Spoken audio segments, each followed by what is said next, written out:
recording. Welcome to the Void. We're going to go over Eliot Hulse today.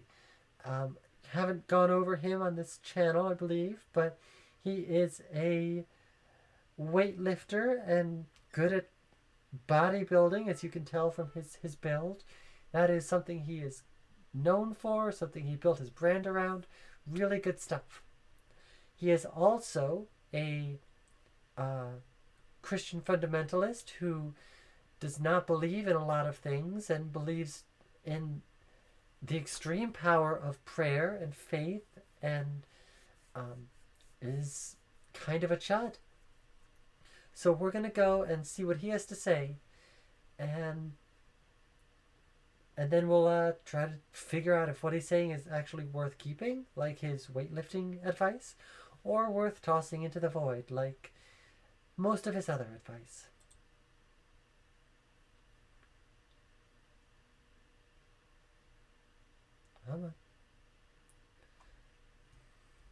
Yo, Eliot, my question for this session. Pause it one more time just so it can freaking load. And now hit play again.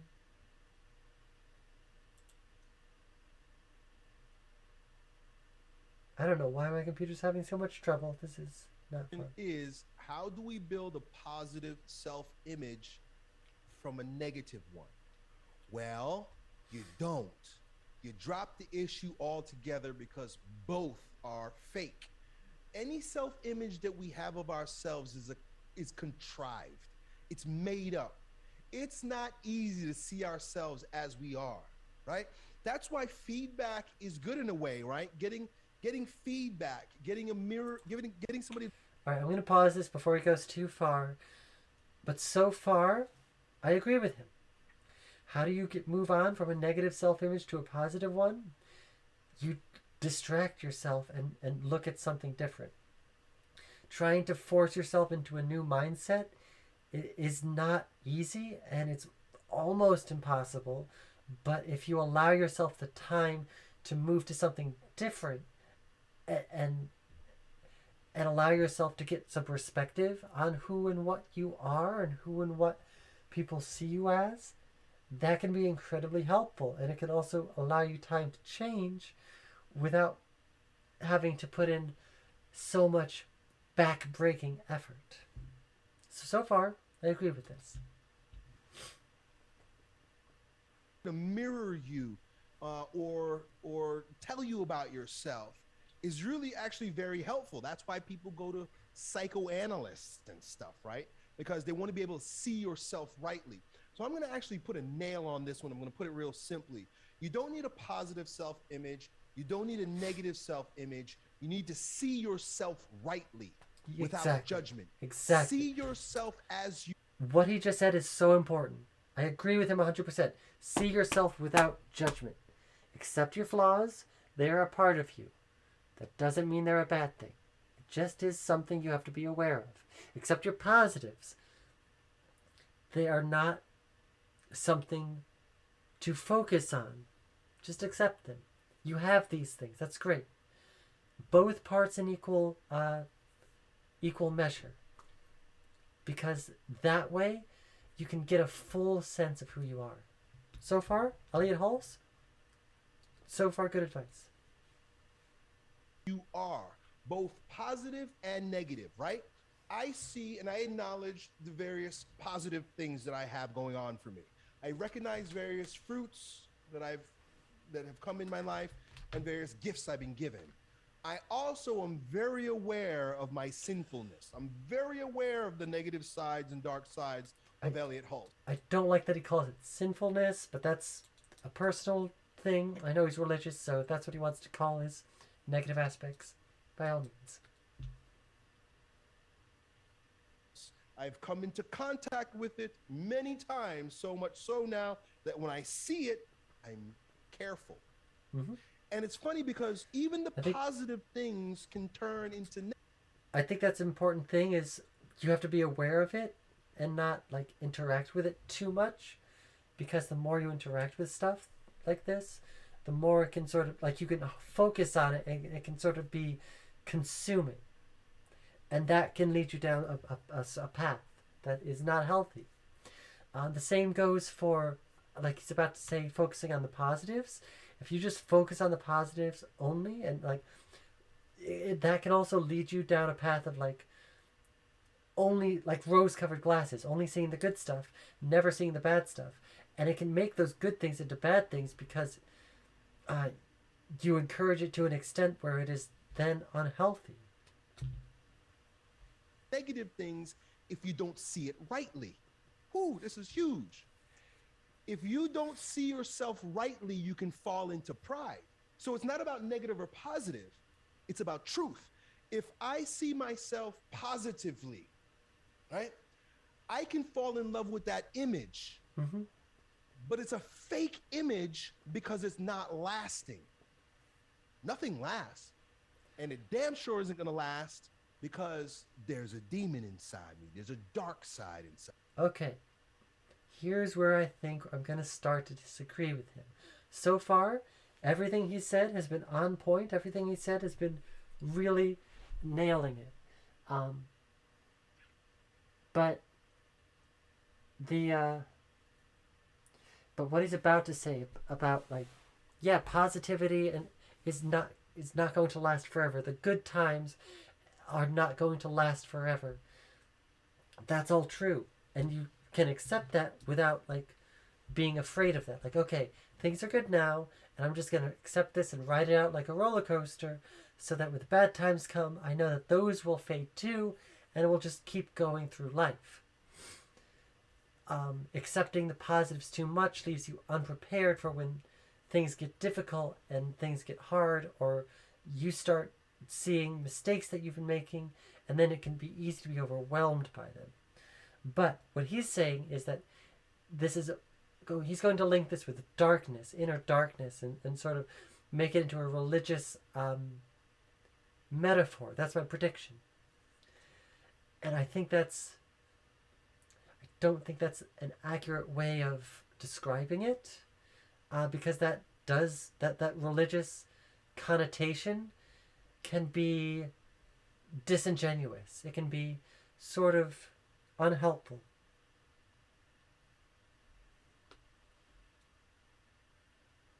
Not quite agreeing with everything he said so far. It can be okay, but the way he's putting it gives bad vibes.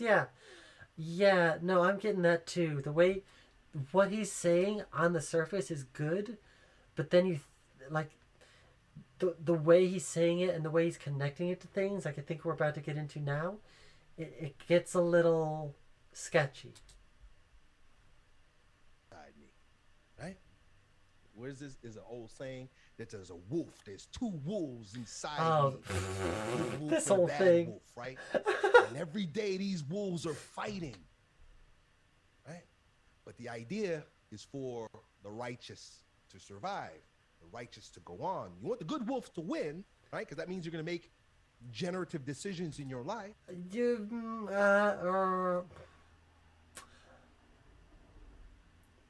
This depends on the individual, but in my experience, what you really want to do is befriend both wolves so that they don't fight, so that you can work alongside both of them.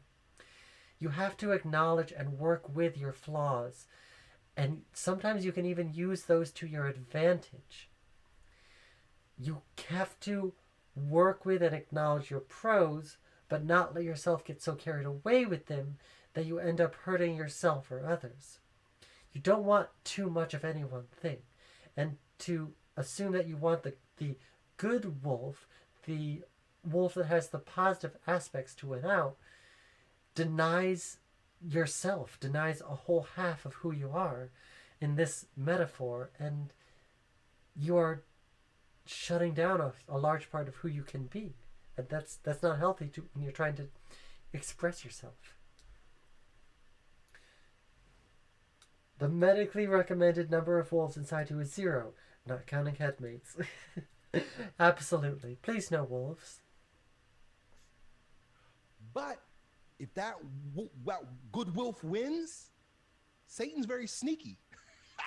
The good wolf could win, and then from the back door, pride. pride starts to sneak in. So I Again, with the religious metaphors, the way he's framing this can be very can be hurtful to people, because it makes it feel like they always have to be on edge. They always have to be aware of this enemy that is always going to be coming for them no matter what they do.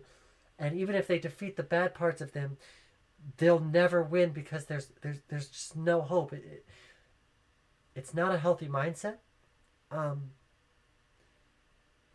do understand what he's trying to get at, where if you focus on the positives and let those be all you have for too long, you can let yourself get carried away. But the way he's talking about, like the devil sneaking in on the back door,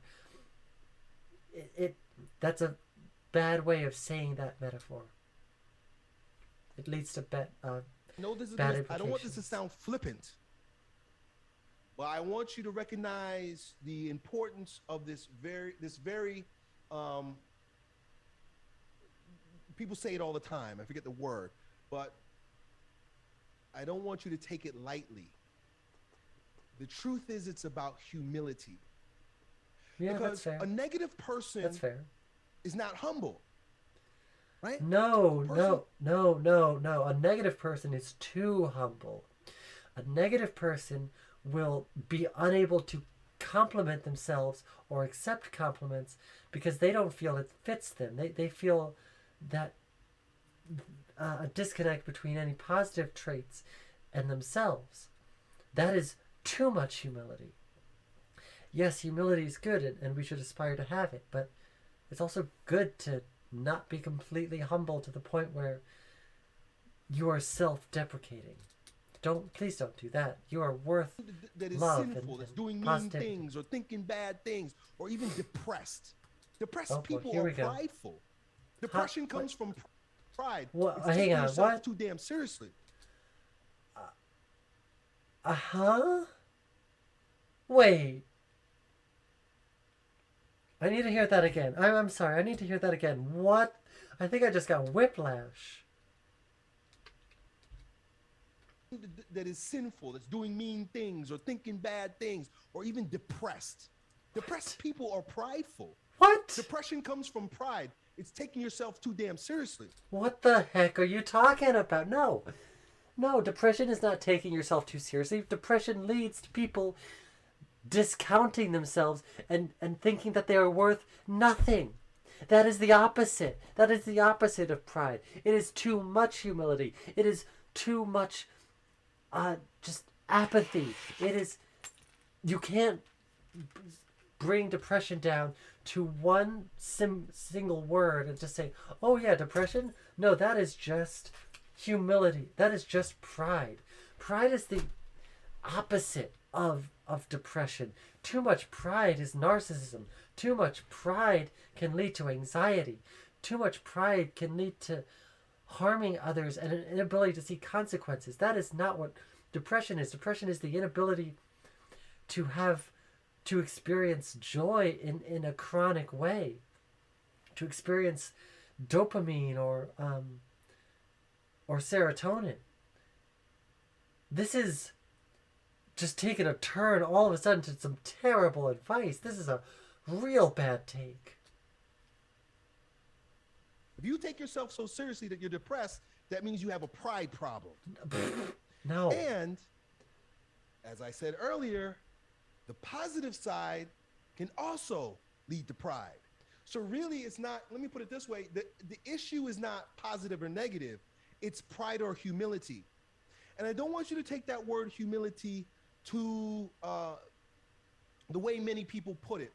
People use that humility to mean like to be weak. No, humility is not weak. Humility is seeing yourself rightly. No. Okay. I see the difference. We're using terms differently. Let me be clear with how I'm using humility. I'll listen to how you're using humility, and we'll try to find a balance in between, okay? How I define humility is, now there's a gradient, but it's usually the opposite of pride, where you tend to be more giving of compliments than you receive them.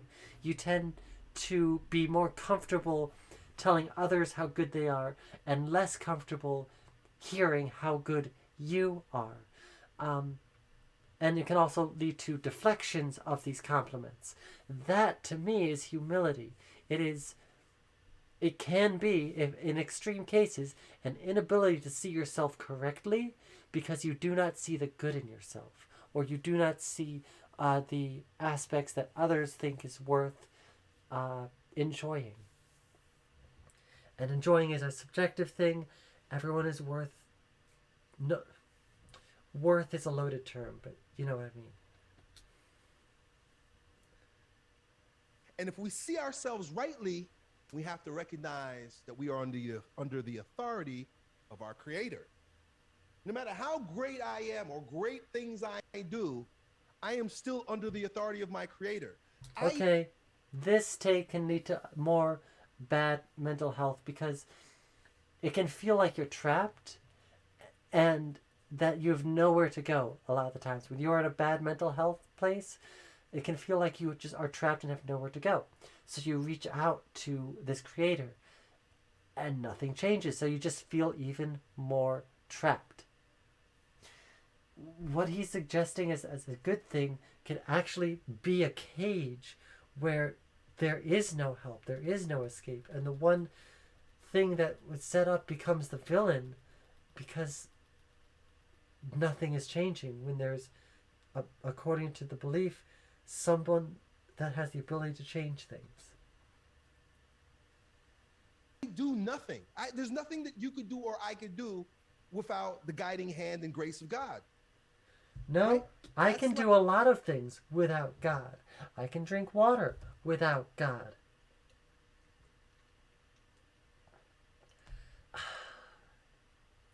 I can have a stream without God. I have had several streams without God.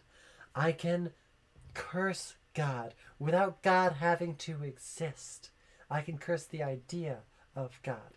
I don't need God to do things. I don't need God to be someone.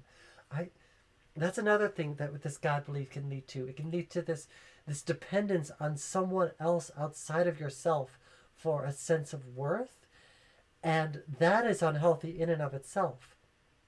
Believing that you are only worth something because you are attached to something or someone else can, the moment you start questioning that thing, the moment that thing stops being helpful to you, it can lead to an entire identity crisis and breakdown, because all of a sudden that thing that was like the center of your existence is no longer being beneficial to you. And you have to reanalyze how you are doing everything in the entire world. Everything has to be reevaluated. Everything has to be seen. Everything has to be figured out all over again, because the what you're basing yourself on is gone. Who you are is gone because you don't have that central figure anymore. If you base your identity on someone else, that is only going to cause your identity to be based on, as the Christians would say, shifting sands. If you base your identity on yourself instead of someone or something else, even God, your identity will be based on solid rock, because your identity will finally be solid and unchanging no matter what circumstances appear in your life, because you will remain you. You may grow in new ways, but you will always remain you.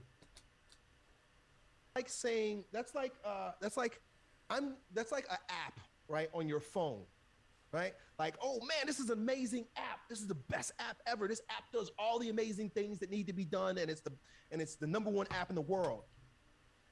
But if that app doesn't have a platform, what good is the app? The app can't do anything unless it's on your phone. I have no idea what so this no matter metaphor how good is that for. app is, if it's not in the Apple Store, is he saying that we are only useful if we can apply ourselves to something greater?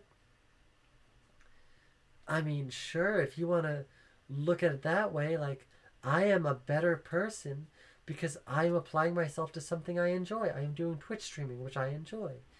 That does not mean I have to tie my identity around Twitch. It just means that I am a better person when I have ways in which I can apply myself.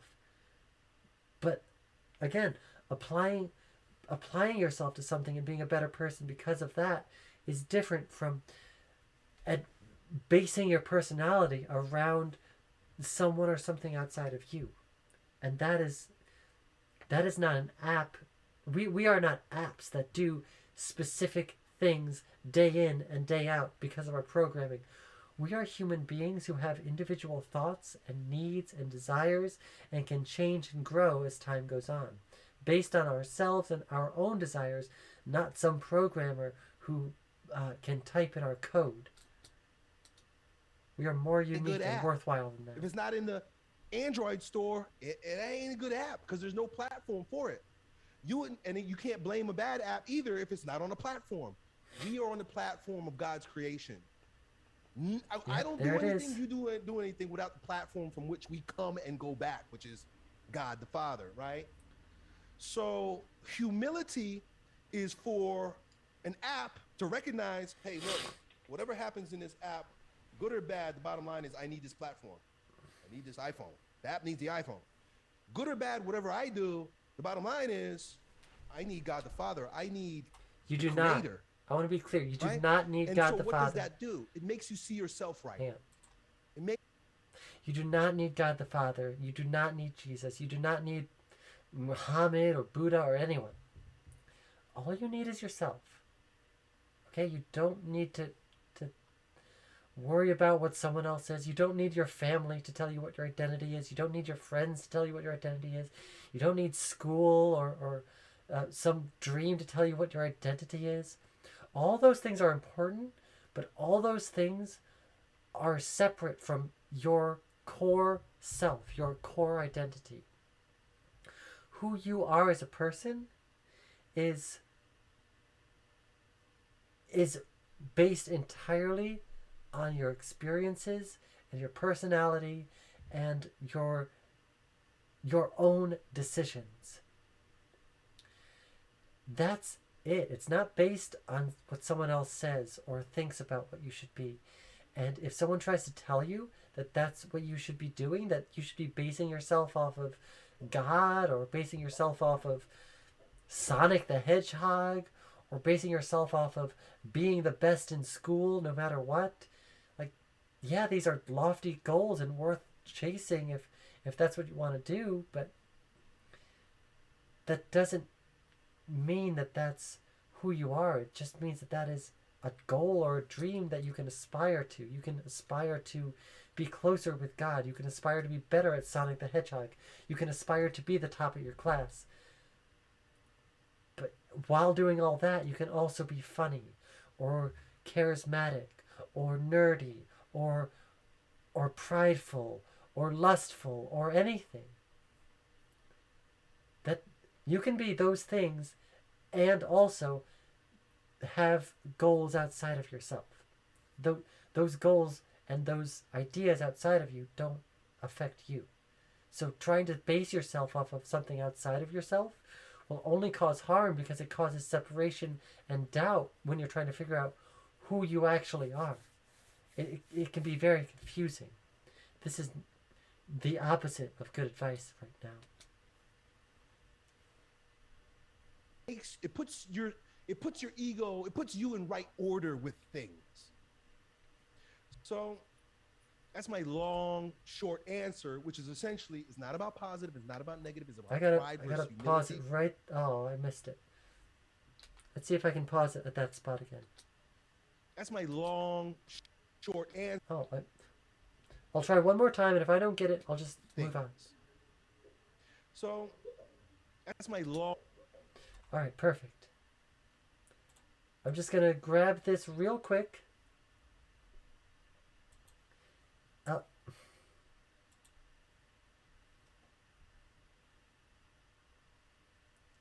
Where's my mouse? Okay, come on. Oh.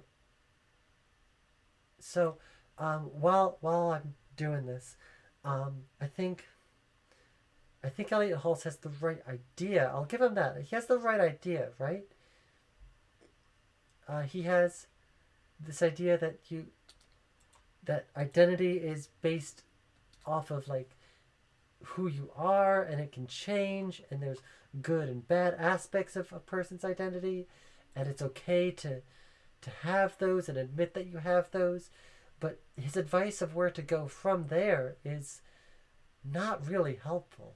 It's just the same sort of Christian dogma of God is the only thing you need because he is God, and therefore we should all bow down and worship him together.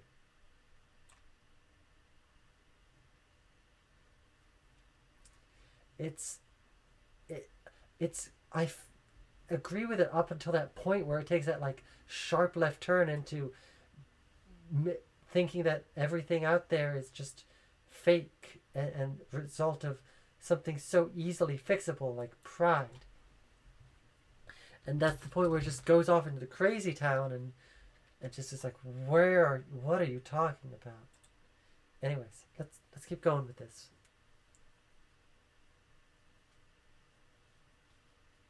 Long, short answer, which is essentially, it's not about positive, it's not about negative, it's about pride versus humility. And humility is humanity, right? Oh, that's what he thinks is I'm going to leave you with this. I know I'm talking a lot, but that word humility is beautiful.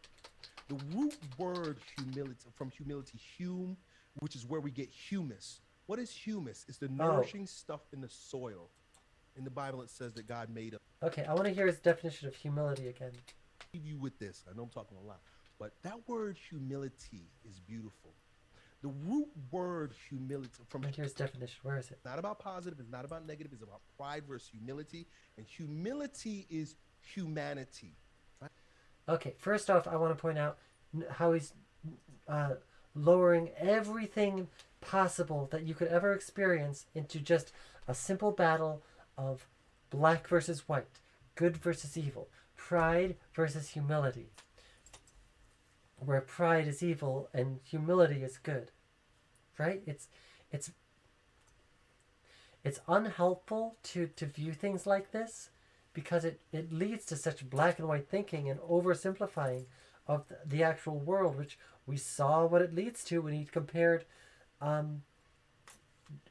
depression to pride, like completely nonsensical conclusions.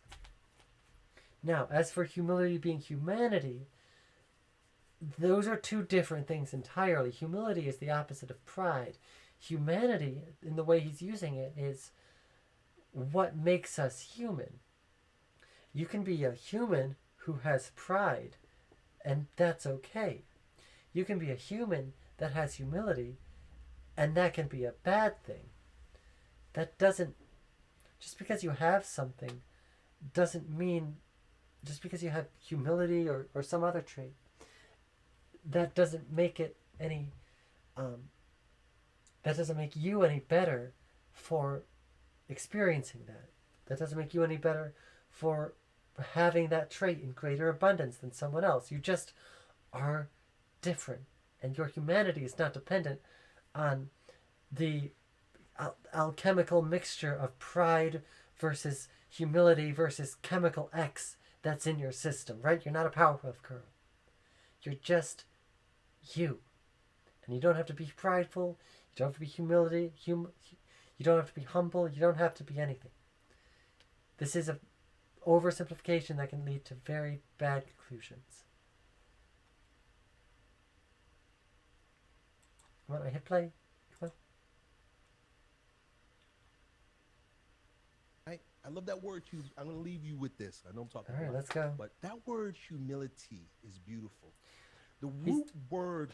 He's doing this Christian pastor thing where they look at the dictionary definition of something and look at some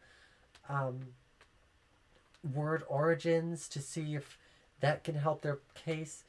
And usually what this means is, yeah, it's a cool, like, it's poetic and it makes you feel good, but the stuff that he's saying about how this word comes from this other word doesn't really matter because we don't use that word in that way anymore. It's been centuries. The meaning has changed. The connotations have morphed. It's not the same word it was back then, which is why that is an older version of the word and not the current version. Not saying it's bad or unhelpful. I'm just saying that it's...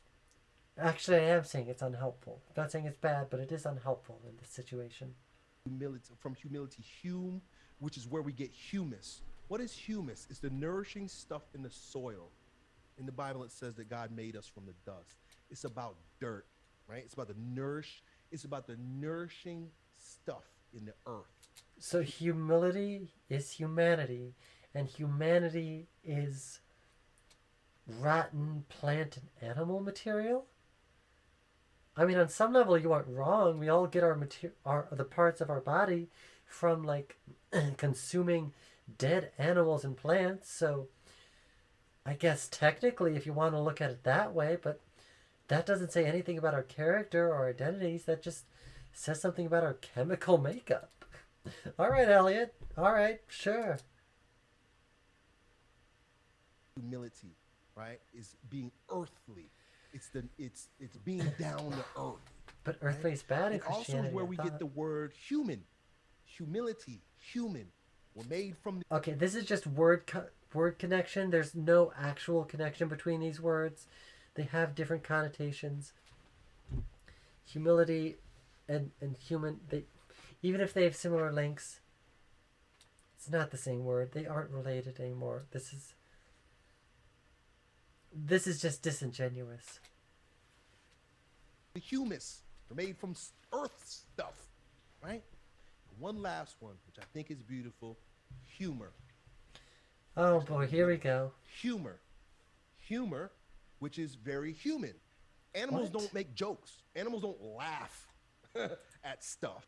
Not in the same way, but I guarantee you that dolphins make physical comedy jokes and prop comedy jokes with each other, and so do monkeys, so do apes.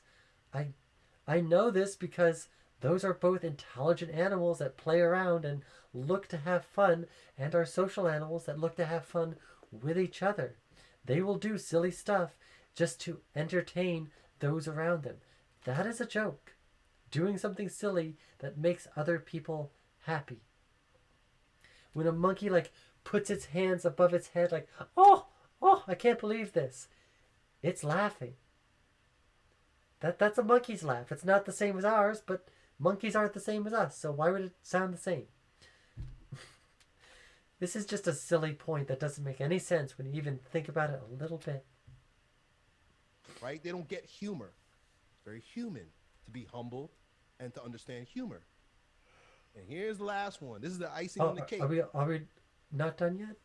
Humiliation. Oh, Because brother. if you don't see yourself right, you're going to be humiliated.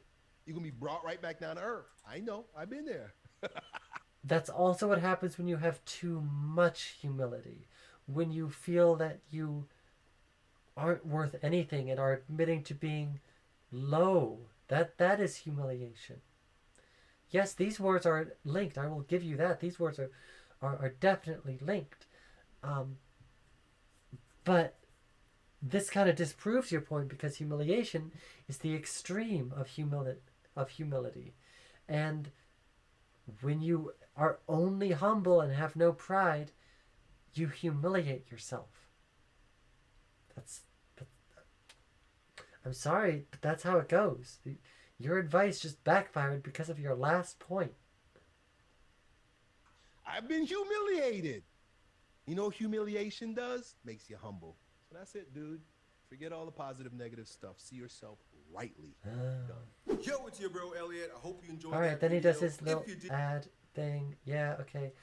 Don't listen to Eliot. Your value and your worth as a person is based solely off of you.